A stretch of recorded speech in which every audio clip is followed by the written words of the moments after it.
Então, gente, para dar continuidade à nossa aula, nós agora vamos falar dos antimicrobianos, a parte 2. Então, como a gente sabe, existe cerca de 200 mil espécies conhecidas de fungos.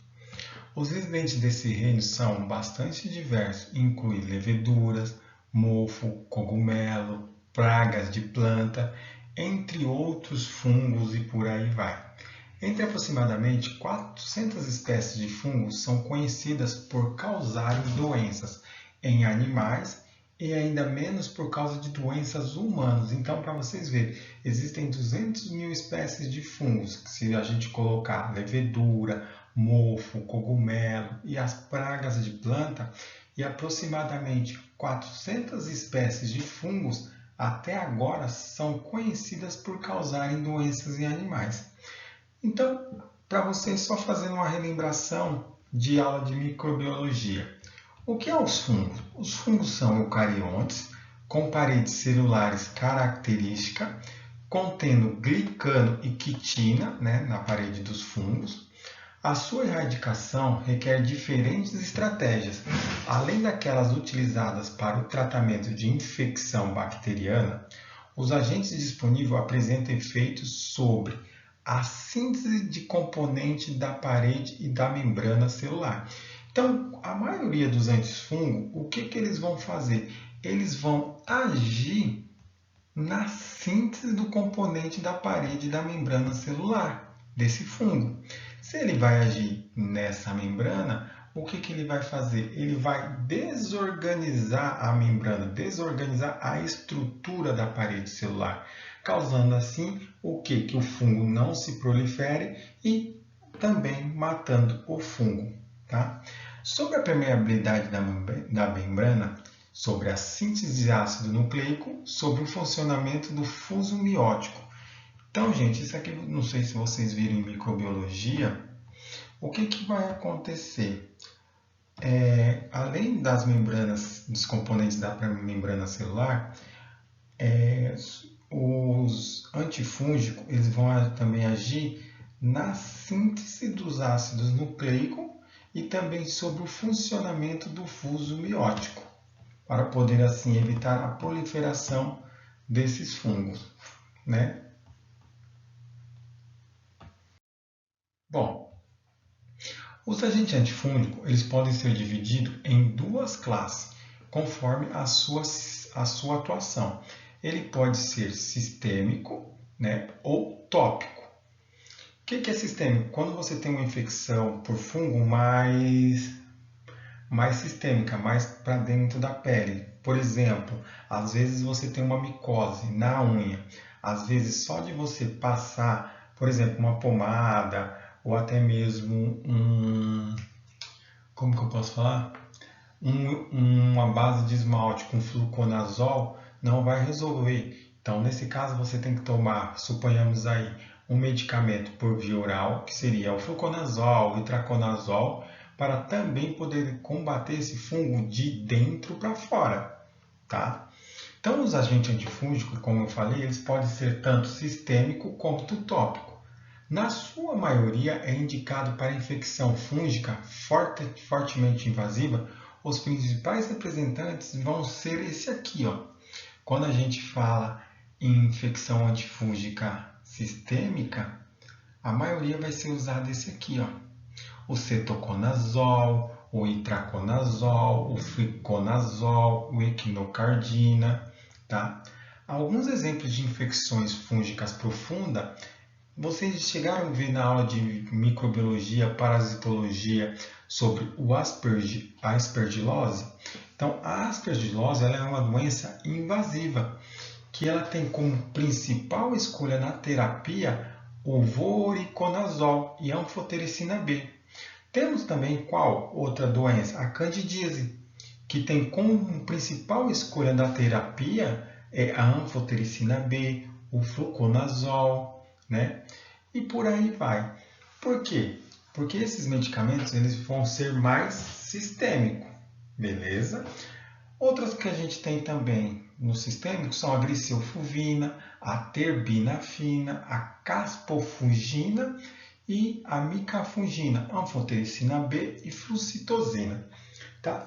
Inicialmente, os derivados dos imidazóis, eles tinham um mecanismo de ação complexo.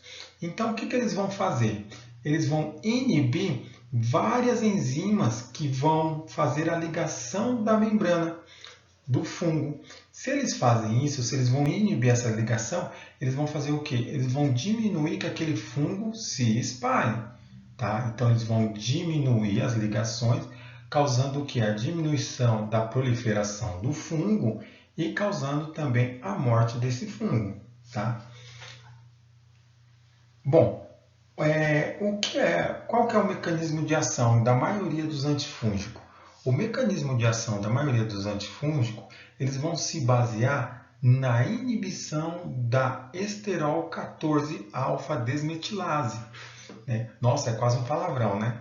É um sistema enzimático microsomal que vai depender do citocromo P450, prejudicando assim quem? A síntese do ergosterol, no caso na membrana citoplasmática, levando ao acúmulo do 14-metilsterol, fazendo isso com que o fungo não se prolifere, causando a morte do fungo. Tá? Por exemplo, só para vocês entenderem, um modo de ação do cetoconazol. O cetoconazol ele vai envolver a inibição da biossíntese do ergosterol ou do esteróis, danificando quem? A membrana celular do fungo. Então, você tem aqui a membrana celular do fungo. O que o cetoconazol vai fazer? Ele vai inibir a biossíntese do ergosterol, do fungo. Se ele inibir essa síntese se ele inibir a biossíntese do ergosterol, o que ele vai fazer? Devido a essa inibição da síntese, ele vai começar a danificar a membrana. Então aqui, ó, ele vai começar a danificar essa membrana do fungo. Danificando essa membrana, o fungo vai perder sua característica. Vai evitar a proliferação do fungo e a morte desse fungo. Tá? Então é isso que os antifúngicos vão fazer. Então vocês têm os antifúngicos sistêmicos e os antifúngicos tópicos. Esse que nós acabamos de ver são os antifúngicos sistêmicos, mas nada impede que você não possa fazer o uso dos dois, do antifúngico sistêmico e do antifúngico tópico. Tá? Exemplo mesmo, tem muita gente que tem micose de unha, que tem que tomar o fluconazol e passar uma base, por exemplo, de esmalte contendo algum outro, fluconazol, terbinafina e por aí vai. Então está fazendo a associação do antifúngico sistêmico e do antifúngico tópico. Tópico vai ser aquele que é tudo passado por fora da pele, tá? Entre os agentes tópicos, a formulação preferida para aplicação cutânea consiste em que? Cremes, soluções. Os principais agentes tópicos são clotrimazol, miconazol, tioconazol, terbinafina e nistatina. O tratamento combinado com mais antifúngico pode ser feito? Pode, mas dependendo de determinadas condições. Então, quando você faz a associação, você tem que requer cuidado pela possibilidade de você não causar algum efeito colateral nesse paciente. Porque muitos agentes antifúngicos sistêmicos, eles vão apresentar interação com o sistema enzimático hepático, podendo apresentar interações medicamentosas com diversas outras classes de medicamento, que vão apresentar o que? Metabolização hepática. Isso vocês podem até reparar no fluconazol, que é por via sistêmica.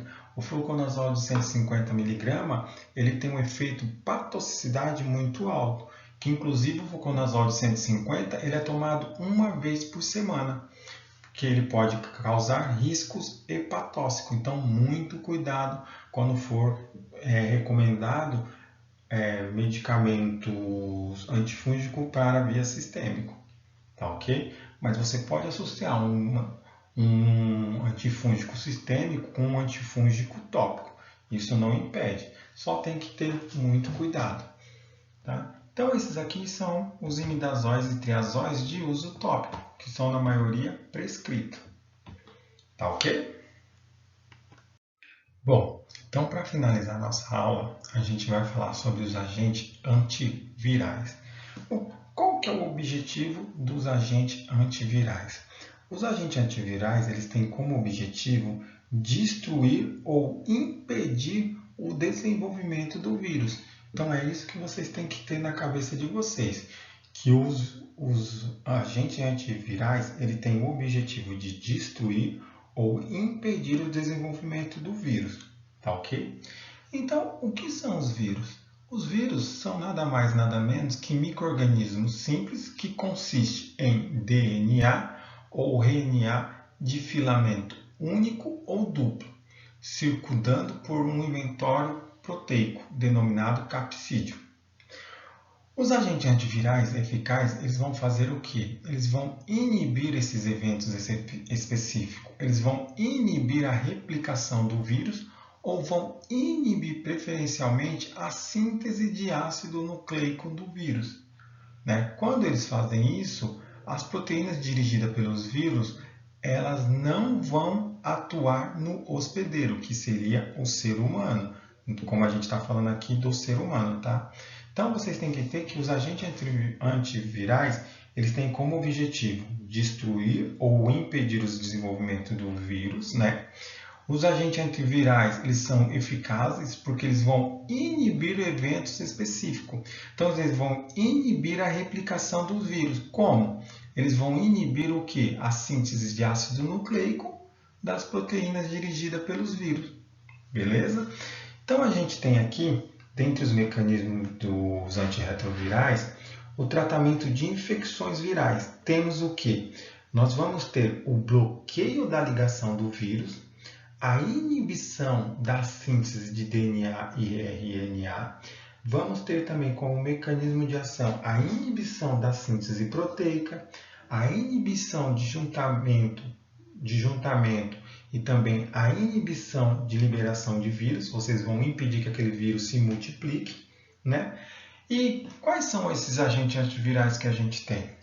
Bom, a gente tem como agentes antivirais, a gente tem os agentes antipersivírus, herpesvírus, muito utilizado para herpes virais, que são a ciclovir, cidofovir, peniclovir, vanciclovir.